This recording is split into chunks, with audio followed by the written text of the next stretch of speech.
Do you look back upon that show? Because, you know, there's so much talk now about like diversity and inclusion. Like, to Absolutely. me, it's like Top Model did this before it was a thing.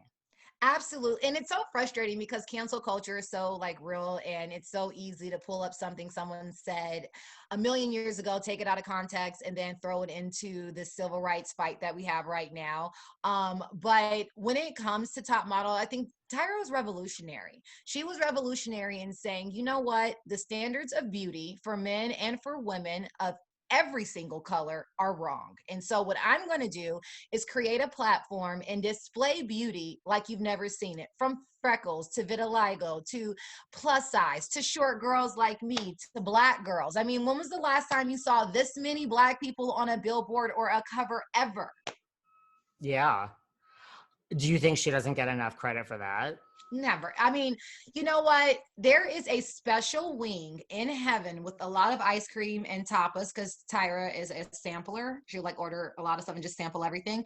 There is a special wing in heaven right next to Oprah's and Tyler Perry's, and it's going to say Tyra Lynn Banks, for the world that you created, God made a space for you. Because you know what? The world doesn't have to give her acclaim. It is the fact that I can feed my kids every day. It's the fact that I am amongst the 3 to 5% of Americans that do what I love to do for a living, that birth inside of me a craft that I didn't even know that I had, let alone loved. So if she gets her acclaim here on earth or not, I mean, the fact that I'm existing in the way I am, thank you, Tyra.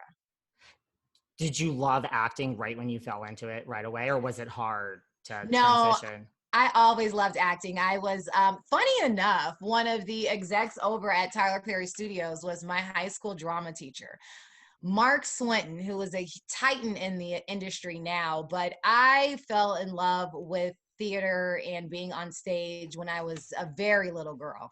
I played the trombone, and so if I didn't get a part in the school play, I was in the orchestra. I was going to be at play practice some way somehow. So I was always a part of the performing arts department, and elementary school, middle school, high school, and college I was a part of the AUC players. So it was a natural segue.